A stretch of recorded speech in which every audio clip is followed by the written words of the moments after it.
আসসালামু আলাইকুম। মিরপুর বাংলা উচ্চ মাধ্যমিক বিদ্যালয়ের একাদশ শ্রেণীর সকল শিক্ষার্থীদেরকে আমার অনলাইন ক্লাসে স্বাগত। আমার কথা স্পষ্ট বোঝা যাচ্ছে কিনা এবং ভিডিও স্পষ্ট দেখা যাচ্ছে কিনা একটু কমেন্টে তোমরা জানাবে, এবং তোমাদের যারা যারা ক্লাসে অ্যাটেন্ড করছো তাদের রোল নাম্বারটি অবশ্যই কমেন্টে লিখে জানাবে। তো আমি আর সময় নষ্ট না করে আমাদের ক্লাসে চলে যাচ্ছি। ক্লাসের শুরুতে আমরা দেখতে পাচ্ছি এখানে একটা ছবি দেখা যাচ্ছে, একটা মানুষের মাথার ছবি। এখানে একটা নীল স্পট বা মাথার মধ্যে এখানে একটা নীল স্পট দেখা যাচ্ছে। এখন প্রশ্ন হচ্ছে এই স্পটটা কিসের? ধরে নিলাম এই স্পটটা হচ্ছে একটা টিউমার। ধরে নিলাম এই স্পটটা হচ্ছে একটা টিউমার। তো এই টিউমার থেকে আমরা যদি চিন্তা করি যে এটাকে মানে আমাদের বের করে আনতে হবে, তাহলে আমাদের প্রথমেই যে জিনিসটা মাথায় আসবে সেটা হচ্ছে কি, অবশ্যই তার মাথায় সার্জারি করতে হবে।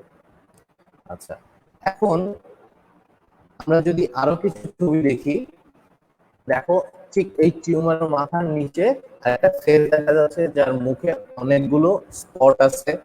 আর তার পাশে দেখা যাচ্ছে একজনের পায়ে অপারেশন চলতেছে, বা অপারেশনের মাধ্যমে তাকে কিউর করার একটা ব্যবস্থা বা চেষ্টা চলতেছে। তো এই সবগুলো থেকে যদি আমরা রিকভার করতে চাই নিজেদেরকে, তাহলে রিকভার করার জন্য আমাকে যেই প্রসেসটা বা যা ফলো করতে হবে সেটা হচ্ছে সার্জারি, বা এই ধরনের একটা টার্ম। আমরা আজকে যে পদ্ধতিটা নিয়ে বা যে চিকিৎসা পদ্ধতিটা নিয়ে পড়বো সেটা হচ্ছে কি, সেটা হচ্ছে ক্রায়ো সার্জারি।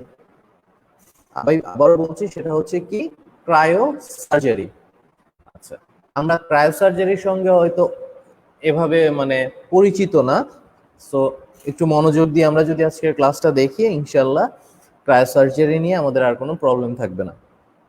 তো প্রথমেই হচ্ছে কি, ক্রায়োসার্জারি হলো এমন একটি চিকিৎসা পদ্ধতি যার মাধ্যমে আমরা কি করতে পারি, অতি ঠান্ডায় শরীরের অস্বাভাবিক এবং অসুস্থ রোগাক্রান্ত টিস্যুগুলোকে ধ্বংস করতে পারি।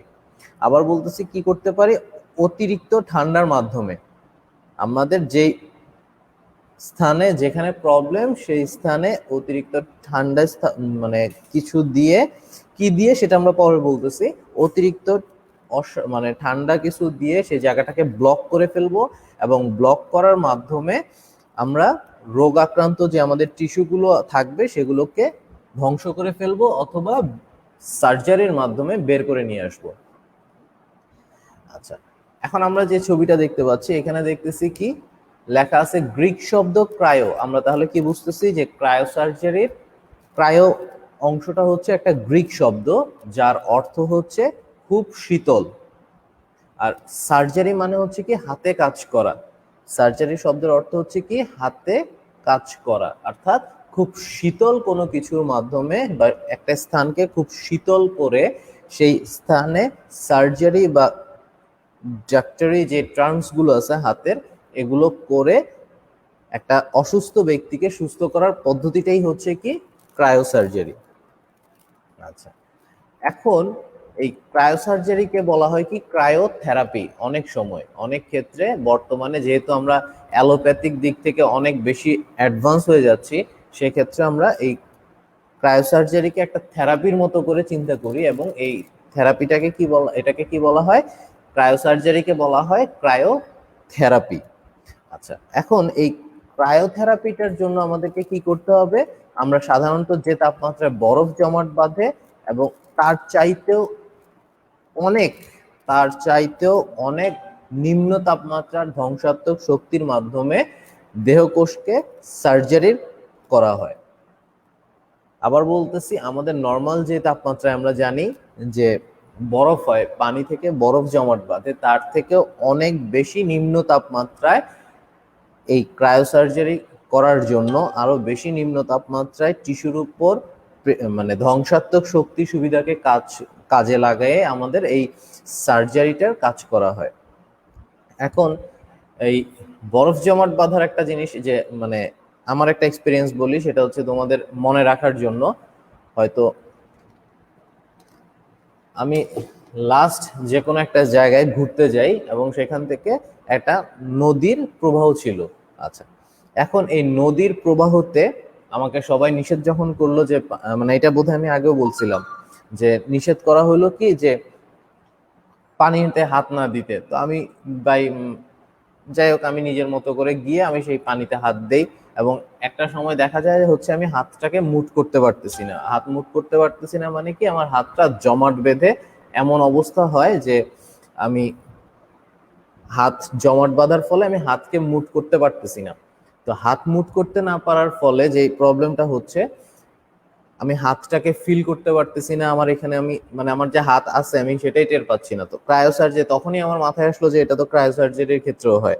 মানে ওই অংশটাকে ব্লক করে দিয়ে ঠান্ডা দিয়ে জমাট বেঁধে তারপর এখানে একটা ট্রিটমেন্ট বা সার্জারি করা হয়। তো পরবর্তীতে আমি হাতটাকে আবার পুনরায় ফিরে আনার জন্য কি করলাম, মানে প্রায় 2 কেটলি টকবগে গরম পানি আমার হাতের উপর ঢাললাম, কিন্তু আমি কোনো ফিলই পাই নাই যে আমার হাতের উপর যে এত গরম পানি ঢালা হচ্ছে। তো সেই ক্ষেত্রে আমি তখনই আমি টের পেলাম যে আসলে ক্রায়োসার্জারিটা আসলে কেমন হচ্ছে, যে আমার ঠান্ডা বরফ শীতল পানি দিয়ে আমার বা পানি না যে কোনো একটা লিকুইড দিয়ে আমার এই নির্দিষ্ট অংশটাকে রক্ত সহ টোটালটাকে জমাট বাঁধায় ফেলে এবং এরপর ওই জমাট বাঁধা অংশে সার্জারি করা হয়।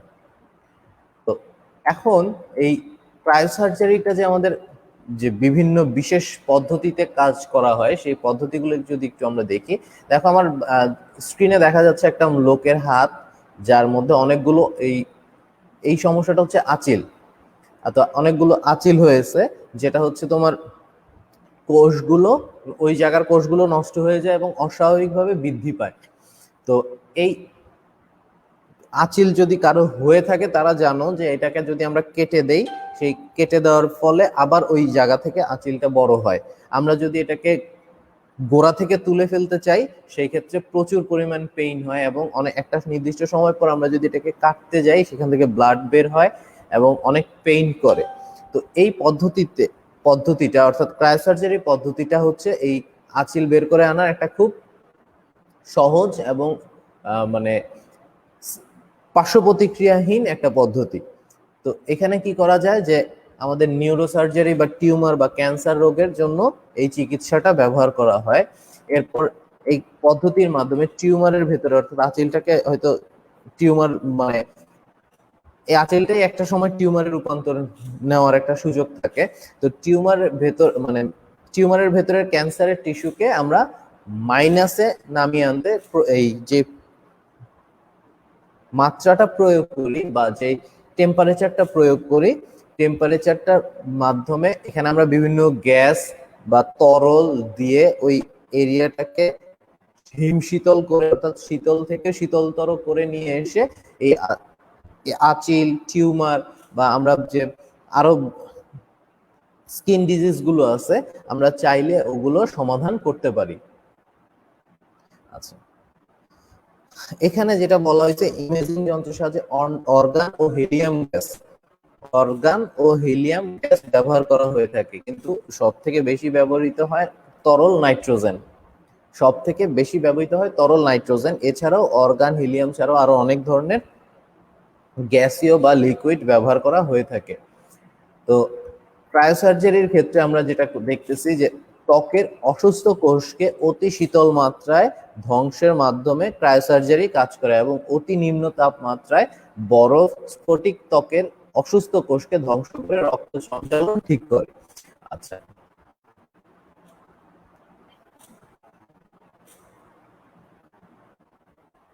এখন আমরা এখানে দেখতে পাচ্ছি কি পাশে দুইজন ব্যক্তি যিনি বা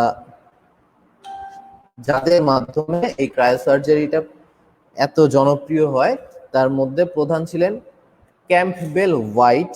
1989 সালে প্রথম এই শীতল তাপমাত্রা আবিষ্কার করেন বা এই তাপমাত্রার দ্বারা চিকিৎসা করে থাকেন এবং ত্বকের প্রথম উনি হচ্ছে বিভিন্ন ত্বকের চিকিৎসার জন্য তরল গ্যাস ব্যবহার করেন।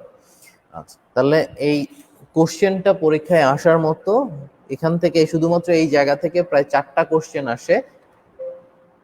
চারটা কোশ্চেন হচ্ছে এরকম যে হোয়াইট ক্যাম্পবেল বা ক্যাম্পবেল হোয়াইট কে, ক্রায়োসার্জারির সর্বপ্রথম চিকিৎসা পদ্ধতি চালু করেন কে, ক্রায়োসার্জারি কত সালে বা কত সাল থেকে ক্রায়োসার্জারির ব্যবহার শুরু হয়, সর্বপ্রথম কোন দেশে ক্রায়োসার্জারির প্রচলন শুরু হয়। আচ্ছা, এছাড়াও আরো যে কোশ্চেনগুলো এখান থেকে হতে পারে, ক্রায়োসার্জারি চিকিৎসার মাধ্যমে বা ক্রায়োসার্জারি চিকিৎসার জন্য তরল গ্যাস ত্বকে কোথায় ব্যবহার করা হয়, ক্যাম্পবেল হোয়াইট কোন দেশের চিকিৎসক। এরকম অনেকগুলো প্রশ্ন শুধুমাত্র এখান থেকেই আসার সম্ভাবনা আছে। সো এগুলো একটু ভালো করে মনোযোগ সহকারে দেখতে হবে, শিখতে হবে। আচ্ছা, এরপর ক্রায়োসার্জারিতে আমি এতক্ষণ বলছি যে অনেকগুলো গ্যাস ব্যবহার হয়, যেমন নাইট্রোজেন, অর্গান, হিলিয়াম। তো এছাড়াও আমরা যে গ্যাসগুলো বা তরলগুলো ব্যবহার করতে পারি এগুলো আমরা একটু এখানে দেখি। তরল nitrogen, helium, argon, di methyl ether propane, solid carbon ডাই অক্সাইড। আমরা সলিড কার্বন ডাই অক্সাইড কখনো তোমরা ধরতে পারছো কিনা জানি না বা দেখছো কিনা জানি না। সলিড কার্বন ডাই অক্সাইড বা ধরার সৌভাগ্য আমার হয়েছে। তো কার্বন ডাই অক্সাইডের আমরা প্রতিনিয়ত কার্বন ডাই অক্সাইড ত্যাগ করি এবং অক্সিজেন গ্রহণ করি, কিন্তু সেই কার্বন ডাই অক্সাইডটা যখন আমাদের বা যে কোনো প্রাণীর মধ্য থেকে বের হয়ে আসে সেটা যথেষ্ট পরিমাণ গরম একটা কি হয় যে ফিল দিয়ে যায় আমার। আমি যদি এখন আমার মুখ থেকে ফু দিয়ে বা হা করে মানে কার্বন ডাই অক্সাইডটা নাক থেকে আমি যদি বের করি সেক্ষেত্রে আমার ত্বকের যে স্থানে লাগবে আমি সেখানে একটা গরম বাতাসে অনুভব করতে পারবো। কিন্তু সলিড কার্বন ডাই অক্সাইডটা যখন আমি ধরবো বা আমার হাতে আসতেছে, গ্যাসটা আমার হাতে লাগতেছে যে কোনো ভাবে এই কার্বন ডাই অক্সাইড থেকে এসে, সেটা কিন্তু আমরা ঠান্ডা অনুভব করি এবং সেটা অনেক ঠান্ডা থাকে।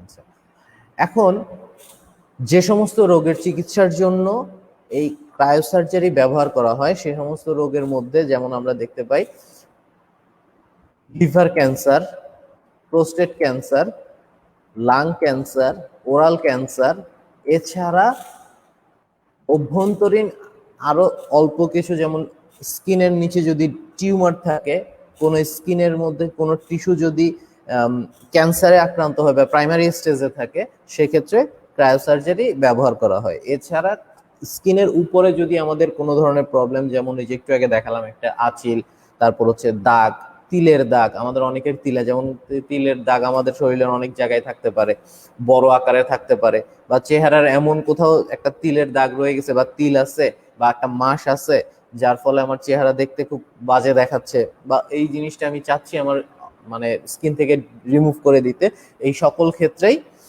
ক্রায়োসার্জারি ব্যবহার করা যায়। এখন আসি ক্রায়োসার্জারির সুবিধা। ক্রায়োসার্জারির সুবিধাটা কি, আক্রান্ত টিস্যুকে শীতল যন্ত্রটি এমনভাবে লাগানো হয় যাতে টিস্যুর সব ধরনের ক্রিয়াকলাপকে সাময়িকভাবে অকার্যকর করে দেওয়া যায়।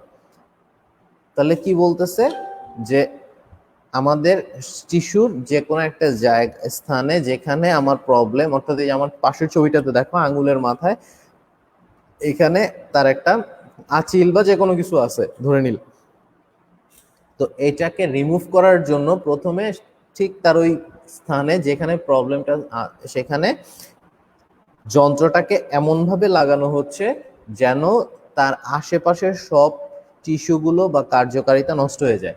এবং চিকিৎসা কমপ্লিট করার পর, অর্থাৎ ওই জায়গাটাকে আমরা যখন কিউর করে নিয়ে আসব তখন আবার টিস্যুকে পূর্বের অবস্থায় ফিরিয়ে নিয়ে আসা যায়। অর্থাৎ তার আশেপাশে যে জায়গাটা ব্লক হয়ে গেছিল সেই জায়গাকে আবার পূর্বের অবস্থায় ফিরিয়ে নিয়ে আসা যায়। তবে এক্ষেত্রে হয়তো তার কিছু কিছু টিস্যুর ড্যামেজ হয় যেটা খুবই নগণ্য।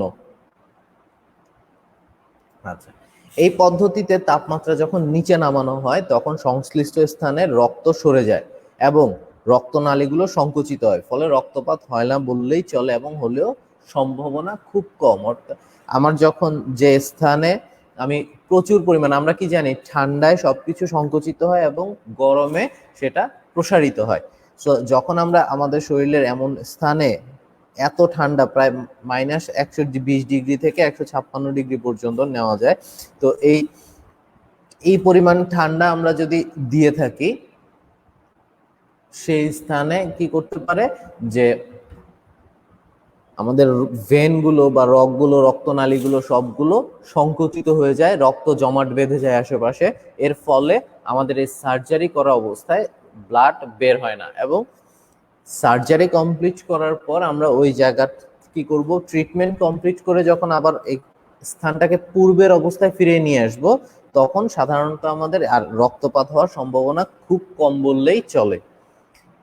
এরপর আসতেছে কি, ক্যান্সার নিরাময় যেমন আমরা বহুল প্রচলিত ব্যবস্থা বা পদ্ধতি ব্যবহার করে থাকি, সেটা কি কেমোথেরাপি বা রেডিওথেরাপি, এবং বিভিন্ন অস্ত্রোপচারের মতো চিকিৎসায় এর কোনো পার্শ্ব প্রতিক্রিয়া নেই। এখন আমরা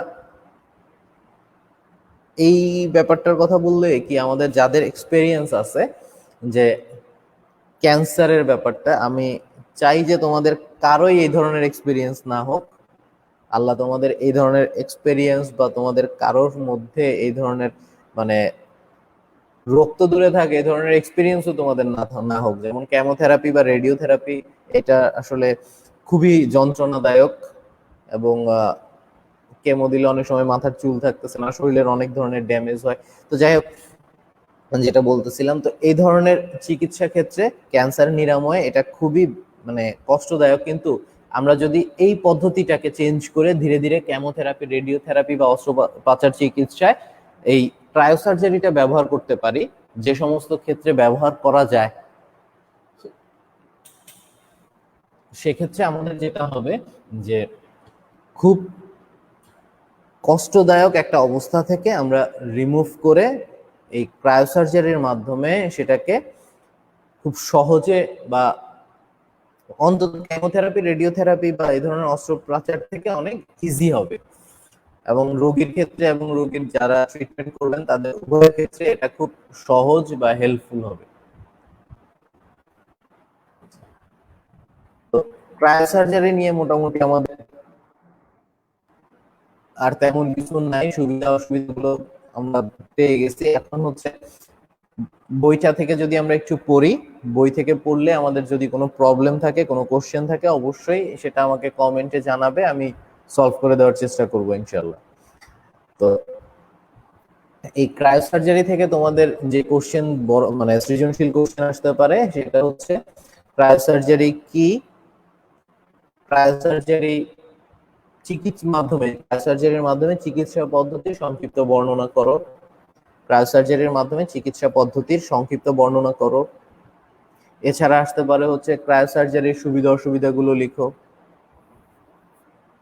তো এখন এই দুইটা কোশ্চেন তোমরা অবশ্যই বাসায় পড়বে এবং চেষ্টা করবে নোট করে রাখার জন্য। আচ্ছা, এখন আমরা এই ক্রায়োসার্জারির পর একটু মহাকাশের দিকে চলে যাই। এতক্ষণ পর্যন্ত চিকিৎসা করছি, এখন একটু মহাকাশে যাই। তো আমরা এখন স্ক্রিনে কি দেখতে পাচ্ছি, আমরা এখানে দেখতে পাচ্ছি একটা রকেট আসমানের দিকে বা আকাশের দিকে চলে যাচ্ছে। এখন এই রকেটটা কিভাবে, কেন বা কি, কোথায় যাচ্ছে, এই বিষয়গুলো নিয়ে আমরা পড়বো। অর্থাৎ আজকে এখন আমাদের যে পড়ার টপিক সেটা হচ্ছে কি, মহাকাশ অভিযান। আচ্ছা, এই মহাকাশ অভিযান হচ্ছে পৃথিবীর বায়ুমণ্ডলের ঊর্ধ্বে আকাশে উড্ডয়মান এবং ওই স্থানের পরিবেশ ও ভৌত ধর্মাবলীকে পর্যবেক্ষণ করা। অর্থাৎ কি, আমাদের বায়ুমণ্ডলের বাইরে, আসমান বলি বা আমরা যাই বলি, মহাকাশ বলি, নভমণ্ডলের বাহিরে, আমাদের পৃথিবীর বাহিরে যে কোনো কিছুকে আমরা যদি দেখতে চাই, পর্যবেক্ষণ করতে চাই, পরিবেশ সম্পর্কে জানতে চাই, বা এর জন্য আমরা মহাকাশে যদি কোনো যন্ত্র বা যন্ত্র চালিত বা মানব চালিত বা রিমোট চালিত বা নভোচারী চালিত কোনো মহাকাশ যান পাঠাতে চাই, এই টোটাল প্রসেসটাই হচ্ছে মহাকাশ অভিযান। আচ্ছা, এখন এই মহাকাশ অভিযানটা আমরা কয়ভাবে করতে পারি? আমরা এই মহাকাশ অভিযানটা তিনভাবে করতে পারি। একটা হচ্ছে স্বয়ংক্রিয়ভাবে, রিমোট কন্ট্রোলের মাধ্যমে, এবং নভোচারী বাহী মহাকাশ যানের মাধ্যমে।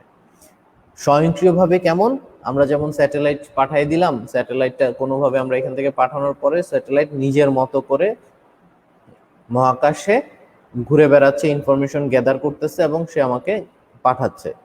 আরেকটা হতে পারে রিমোট কন্ট্রোলের মাধ্যমে। আমরা যেমন ওই যে এর আগের ক্লাসেও বোধহয় আমি বলছিলাম ড্রোনের কথা, আমি একটা ড্রোন উড়াই দিলাম, এই ড্রোনটাকে আমি রিমোট কন্ট্রোলের মাধ্যমে কন্ট্রোল করতেছি। ঠিক একইভাবে মহাকাশে আমি এমন কোনো যান পাঠালাম যেটা পৃথিবী থেকে কন্ট্রোল করতে পারতেছি, অথবা মহাকাশচারী যারা মহাকাশযান পাঠানো মানে নিয়ন্ত্রণ করা যায়, যে একটা মানুষ নিজে রকেট বা যে কোনো একটা স্পেসশিপের মাধ্যমে মহাকাশে চলে গেলেন এবং সেখানে তিনি নিজ থেকে মহাকাশযানটিকে কন্ট্রোল করতেছেন। আচ্ছা, এখন এই মহাকাশযানের দেখো আমরা এখানে দুইটা ছবি দেওয়া আছে, একটাতে কি দেওয়া আছে, মানুষ্যবাহী নভোযান, যে তিনজন মানুষ দেখা যাচ্ছে একটা রকেট বা স্পেসশিপের মাধ্যমে মহাকাশে চলে যাচ্ছেন, আর একটা হচ্ছে কি মানুষবিহীন বা রোবোটিক নভোযান। এখন এই দুটো মাধ্যমে, উভয় মাধ্যমেই এই মহাকাশ অভিযান পরিচালনা করা বা নিয়ন্ত্রণ করা সম্ভব হয়ে থাকে। মহাকাশ অভিযানের লক্ষ্য ও উদ্দেশ্য: মহাকাশ প্রযুক্তির মাধ্যমে তথ্য সংগ্রহ করার চেষ্টা করা। তথ্য সংগ্রহ আমরা মহাকাশের মাধ্যমে কেন করব, বা মহাকাশ অভিযানটা কেন করতেছি? মহাকাশ প্রযুক্তির মাধ্যমে তথ্য সংগ্রহের, অর্থাৎ আমাদের পৃথিবীর বাহিরের অবস্থার তথ্য সংগ্রহ করা, স্থিত কোনো বস্তু সম্পর্কে জ্ঞান ধারণ করা, জ্ঞান অর্জন করা, জাতীয় ও আন্তর্জাতিক পর্যায়ে মানুষের বৃহত্তর কল্যাণের জন্য ভৌত ও মানসিক চাহিদা পূরণ করা। আমি মহাকাশের বাহিরে কি আছে জানতে চাই, আমার মানসিক প্রশান্তির জন্য আমি মহাকাশ অভিযান পরিচালনা করতে পারি, অথবা আমার মহাকাশের বাহিরে ইনফরমেশন জেনে আমাদের মানুষ জাতি বা মানব জাতির কোনো ধরনের উপকার করার জন্য আমি মহাকাশ অভিযান পরিচালনা করতে পারি। আচ্ছা, এখন আসতেছি হচ্ছে মহাকাশ প্রযুক্তির মাধ্যমে আমরা কি কি ধরনের ইনফরমেশন পেয়েছি বা পাই, যেমন হচ্ছে কি পৃথিবী সম্পর্কে আমরা ইনফরমেশন পাই এবং মহাকাশ সম্পর্কে ইনফরমেশন পাই। যেমন আমরা কিন্তু বলতেছি গত মাসে আমরা মঙ্গল গ্রহকে পৃথিবীর সব থেকে কাছে অর্থাৎ পূর্ব আকাশে আমরা মঙ্গল গ্রহকে দেখতে পাইছি। মঙ্গল গ্রহ আমাদের পৃথিবীর পরবর্তী গ্রহ, এই জিনিসটা এটা আমরা জানতে পারতেছি। বা আমাদের কতগুলো গ্রহ আছে, আমরা কিছুদিন আগে বলতেছিলাম যে একটা বিশাল উল্কাপিণ্ড আমাদের পৃথিবীর দিকে চলে আসতেছে। তো এই যে ইনফরমেশন গুলো বা মহাকাশের বিভিন্ন পরিবর্তনের ফলে আমাদের পৃথিবীর উপর কি কি ধরনের ইমপ্যাক্ট হতে পারে, এই জিনিসগুলো আমরা মহাকাশ অভিযানের মাধ্যমে জানতে পারি। আচ্ছা, আমাদের পৃথিবীতে আমরা পৃথিবীর কথা যদি এখন চিন্তা করি, আমাদের পৃথিবীর বর্তমান আবহাওয়া কেমন, কোথায় বরফ, কোথায় গরম, আমাদের কোথায় মরুভূমি, কোথায় জলাভূমি, বা জলাভূমির পরিমাণটা কতটুক, মরুভূমির পরিমাণটা কতটুক, বা আমাদের বনজ যে অংশটা, বন অংশটা এটা কতটুক থাকা উচিত বা কতটুক আছে, কখন বৃষ্টি হবে, কখন জলোচ্ছ্বাস হবে, বা এই যে ইনফরমেশন গুলো, এগুলো আমরা স্যাটেলাইটের মাধ্যমে জানতে পারতেছি। আর এই স্যাটেলাইটের মাধ্যমে যদি আমরা জানতে চাই, সেক্ষেত্রে আমাকে স্যাটেলাইটটা মহাকাশে পাঠাতে হবে। আচ্ছা, এছাড়া আমরা কি করতে পারতেছি, বিভিন্ন, যেটা আমি একটু আগেই বললাম, বিভিন্ন তথ্য সংগ্রহ করা, গবেষণার ক্ষেত্রে আমরা এই মহাকাশ অভিযান করতে পারি বিভিন্ন ধরনের। যেমন এখন আমাদের মঙ্গল গ্রহ এবং চাঁদ নিয়ে গবেষণা চলতেছে, এবং একটা সময় চাঁদে লোক পাঠানো নিয়ে অনেক ধরনের কথা ছিল, বা চাঁদে জমি বিক্রি হচ্ছে, পৃথিবীতেই কিনতে পারতেছি না, এখন চাঁদে জমি বিক্রি হলেও কি করা, আমার তো কিছু করার নাই। তো এই চাঁদে জমি মানুষ কিনতেছেও, অনেকে চাঁদে জমিও কিনছে। তো এখন এই চাঁদে বসবাস করার জন্য বা একটা নির্দিষ্ট সময় পর ধারণা করা হচ্ছে পৃথিবীতে জনসংখ্যা এত বেশি হবে যে পৃথিবীতে মানুষ বসবাস করতে পারবে না বা জায়গা হবে না, তখন কি করবে, একটা কৃত্রিম উপগ্রহ অথবা চেষ্টা চলছে চাঁদে লোক পাঠানোর জন্য বা চাঁদে পাঠাবে। এই যে গবেষণাগুলো বা তথ্য সংগ্রহগুলো করা, চাঁদে পানির পরিমাণ আছে কিনা, পানি নাই, চাঁদে কি মানে অক্সিজেনের পরিমাণ আছে কিনা, বা চাঁদে একটা গাছ লাগানো হচ্ছে, সেই গাছের কি অবস্থা হচ্ছে। যেমন চাঁদে কার্বন ডাইঅক্সাইড সম্ভবত আছে, তো সেখানে একটা গাছ লাগানো হচ্ছে, হওয়ার পর সারা দিন সে গাছটা ভালো ছিল, রোদের আলো ছিল, কিন্তু যখন রাত হইছে সেখানে এত পরিমাণ ঠান্ডা ছিল যে গাছটা রাতেই মারা গেছে। তো চাঁদ আর সূর্যের মানে যে একটা আলোর ব্যাপার, সেখানে এমন একটা জায়গা খোঁজা হচ্ছে যে স্থানে দিনে এবং রাতে সূর্যের আলোটার ব্যালেন্সটা ঠিক থাকে, এর ফলে যেন এখানে একটা গাছ লাগানো যায় বা একটা জীবের মানে একটা বৈশিষ্ট্য জন্ম বা জীবটা যেন বেঁচে থাকতে পারে, এই ধরনের বিভিন্ন গবেষণাগুলো চলতেছে। আচ্ছা, মহাকাশ প্রযুক্তির মাধ্যমে আরো যা করা হয়ে থাকে, উচ্চতর বিজ্ঞান ও প্রযুক্তির গবেষণা, তারপর হচ্ছে ভবিষ্যতে পৃথিবীকে মানুষের নিরাপদ বাসস্থান হিসেবে তৈরি করে দেওয়া ইত্যাদি। এগুলো পৃথিবীর বাইরে থেকে ইনফরমেশন, আমি একটু আগে বললাম যে কোথায় কতটুকু পানি আছে, কোথায় মরুভূমি আছে, কোথায় গাছ আছে, এগুলো তথ্য সংগ্রহ করা সম্ভব হচ্ছে মহাকাশ অভিযানের ফলে। এছাড়া যেটা করা হয় সেটা হচ্ছে যেমন আধিপত্য বিস্তার করা, অন্য দেশের বিরুদ্ধে সামরিক ও কৌশলগত সুবিধার উন্নয়ন। যেমন এই মহাকাশ থেকে আমি পুরো পৃথিবীটাকে যেমন দেখতে পারি, সেক্ষেত্রে স্যাটেলাইটের মাধ্যমে যদি আমি কোনো রোবট বা ড্রোন, কোনো বিমান যদি কন্ট্রোল করতে পারি, সেক্ষেত্রে স্যাটেলাইটের মাধ্যমে শত্রু পক্ষের অর্থাৎ আধিপত্য বিস্তার করার জন্য অন্য দেশের উপর আক্রমণ, অন্য জায়গার উপর আক্রমণ করা বা অন্য দেশের সামরিক ও কৌশলগত সুবিধা উন্নয়নের জন্য আমরা কাজ করতে পারি। যেমন স্যাটেলাইটের মাধ্যমে আমরা দেখতে পারি যে ওই দেশের সামরিক ঘাঁটি এই জায়গায় আছে, যেটা হচ্ছে দেখার জন্য আমাকে ওই দেশে প্রবেশ করতে হইতো, কিন্তু এখন আর সেটা প্রবেশ করতে হচ্ছে না, স্যাটেলাইটের মাধ্যমে আমি সেগুলো দেখতে পারতেছি, চেক করতে পারতেছি। এর ফলে কি হচ্ছে, সামরিক ও কৌশলগত উন্নয়ন সম্ভব হচ্ছে। আচ্ছা,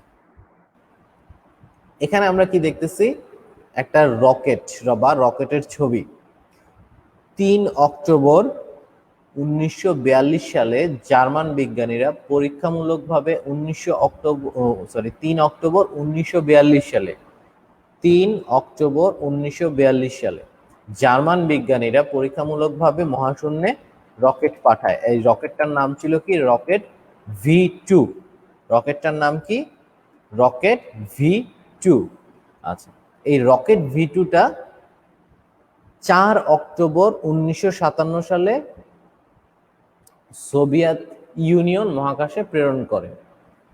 আরেকটা রকেট 4 অক্টোবর 1957 সালে সোভিয়েত ইউনিয়ন মহাশূন্যে প্রেরণ করে। পৃথিবীর প্রথম উপগ্রহের নাম ছিল কি? স্পুটনিক 1 বা 1, স্পুটনিক 1। আচ্ছা, এবং সোভিয়েত ইউনিয়ন সর্বপ্রথম পৃথিবীর বাহিরে একটা কৃত্রিম উপগ্রহ প্রেরণ করে। আর প্রথম রকেট পরীক্ষামূলকভাবে পাঠায় কে? জার্মানি 1942 সালে। প্রথম কৃত্রিম উপগ্রহ পাঠায় কে? প্রথম কৃত্রিম উপগ্রহ পাঠায় সোভিয়েত ইউনিয়ন। 12 এপ্রিল 1961 সালে বিশ্বের প্রথম মানুষ মহাকাশে বিনামূল্যে ভ্রমণ করে। আচ্ছা, 12 এপ্রিল 1961 সালে বিশ্বের প্রথম মানুষ মহাকাশ যানের মাধ্যমে মহাশূন্যে ভ্রমণ করে। 27 বছর বয়সী রাশিয়ান মহাকাশ যাত্রী ইউরি গ্যাগরিন ভস্কট 1 নামে বা ভস্কট 1 নামে একটা মহাকাশ যানের মাধ্যমে এই মহাকাশে ভ্রমণ করতে যান। ভ্রমণ না, আসলে ইনফরমেশন গ্যাদার করতে যান। ভস্কট 1 1 ঘন্টা 48 মিনিটে একবার পৃথিবীর পুরো কক্ষটাকে আবর্তন করে, অর্থাৎ পুরো পৃথিবীটাকে আবর্তন করার জন্য, একবার ঘুরে আসার জন্য 1 ঘন্টা 48 মিনিট সময় নিয়েছিলেন। মহাকাশ যানটার নাম ছিল কি? ভস্কট 1।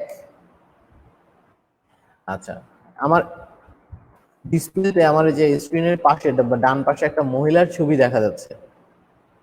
এই মহিলাও কিন্তু আমাদের যে পুরুষ যিনি গিয়েছিলেন মহাকাশ ভ্রমণে, উনি গিয়েছিলেন কি 1961 সালে, আর মহিলা গিয়েছিলেন 1963 সালে। এখানে অবশ্য বয়েজ ফার্স্ট। 16 জানুয়ারি 1963 সালে ভস্কট 1 48 বার, ভস্কট 6 ভস্কট 1-এ গিয়েছিলেন আমাদের রাশিয়ান একজন মহাকাশ যাত্রী যার নাম ছিল ইউরি গ্যাগরিন। আর 1963 সালে 16 জানুয়ারি গিয়েছিলেন ভ্যালেন্টিনা তেরেসকোভা। নাম হচ্ছে কি ভ্যালেন্টিনা তেরেসকোভা। তো উনি 1963 সালের 16 জানুয়ারি ভস্কর 6 মহাকাশ প্রদর্শনের জন্য বা প্রদক্ষিণ করতে যান এবং 48 বার পৃথিবীকে প্রদক্ষিণ করেন। এরপর হচ্ছে 20 জুলাই 1969 সালে অ্যাপোলো 11-এ করে প্রথম চাঁদে অবতরণ করেন কে? প্রথম চাঁদে অবতরণ করেন নীল আর্মস্ট্রং এবং এডউইন অলড্রিন। প্রথম এই দুই ব্যক্তি চাঁদে ভ্রমণ করেন বা চাঁদে অবতরণ করেন অ্যাপোলো 11 নামক মহাকাশ যানের মাধ্যমে। সেটা হচ্ছে কবে? 20 জুলাই 1969 সালে। আচ্ছা, এখন আসি হচ্ছে মহাকাশের 1970 সালে ভেনেরা 7 শুক্র গ্রহে অবতরণ করে এবং তথ্য প্রেরণ করেন। 1970 সালে ভেনেরা 7 23 মিনিট যাবত, আচ্ছা যাই হোক, পৃথিবীতে সরাসরি যোগাযোগ করেন। এরপর 1971 সালে মার্স 3 মিশনের মাধ্যমে প্রথম তথ্য পাঠান এবং 20 সেকেন্ড যাবত মঙ্গল গ্রহ থেকে সরাসরি পৃথিবীতে তথ্য পাঠানো সম্ভব হয়। সরাসরি লাইভ আমরা এখন যেরকম ক্লাস করতেছি এরকম সরাসরি 20 সেকেন্ড যাবত মঙ্গল গ্রহ থেকে পৃথিবীতে তথ্য পাঠানো সম্ভব হয়। এবং 1970 সালে কি ছিল? ভেনেরা 7 এর মাধ্যমে শুক্র গ্রহ থেকে 23 মিনিট যাবত সরাসরি পৃথিবীতে তথ্য পাঠানো সম্ভব হয়েছিল। প্রথম মহাকাশ স্টেশন স্থাপন করা কারা? প্রথম মহাকাশ স্টেশন স্থাপন করে সোভিয়েত ইউনিয়ন, যার নাম ছিল মির। এরপর মার্কিন যুক্তরাষ্ট্র স্টেশন স্থাপন করে যার নাম হচ্ছে স্কাইল্যাব। আমরা এখানে মির এবং স্কাইল্যাবের ছবি দেখতে পাচ্ছি। এর ফলে মহাকাশে, আচ্ছা যাই হোক, মানুষবাহী নবযান বা মহাকাশ যানে চড়ে মহাকাশ অভিযানের মাধ্যমে উল্লেখযোগ্য হচ্ছে কি রাশিয়ার সোয়েজ প্রোগ্রাম, যুক্তরাষ্ট্রের মহাকাশ শাটল প্রোগ্রাম এবং বর্তমানে আন্তর্জাতিক মহাকাশ স্টেশন। আমাদের মহাকাশ যানে চড়ে মহাকাশ অভিযানের মাধ্যমে উল্লেখযোগ্য যে তিনটা, এই উল্লেখযোগ্য তিনটা হচ্ছে কি রাশিয়ার সোয়েজ প্রোগ্রাম, যুক্তরাষ্ট্রের শাটল প্রোগ্রাম এবং বর্তমানে হচ্ছে আন্তর্জাতিক মহাকাশ স্টেশন। এখন এই তিনটা ছবিও আমরা পাশাপাশি দেখতে পাচ্ছি, যে তিনটা আমরা এখানে নাম পড়লাম। বর্তমানে যেটা, সেটা হচ্ছে টোটাল আন্তর্জাতিক, এটা কারো মানে একক ছত্রছায়া নেই, সেটা হচ্ছে আন্তর্জাতিক মহাকাশ স্টেশন। এর মাধ্যমে আমরা পুরো পৃথিবীকে কন্ট্রোল করতে পারতেছি মানে মহাকাশ থেকে। তো তোমাদের জন্য একটা হোমওয়ার্ক থাকবে। হোমওয়ার্কটা হচ্ছে ক্রায়োসার্জারি চিকিৎসা পদ্ধতি দ্বারা রোগী কিভাবে উপকৃত হচ্ছে তার উপর একটি প্রতিবেদন লিখবে। লিখে এটা আমাকে সাবমিট করে দিবে, ছবি তুলে আমার মেসেঞ্জারে বা যে কোনো ভাবে আমাকে পাঠিয়ে দিবে। তো আজকের ক্লাস এ পর্যন্তই। সবাইকে ধন্যবাদ জানিয়ে আজকের ক্লাস শেষ করতেছি। সবাই ভালো থাকবে, সুস্থ থাকবে। আসসালামু আলাইকুম।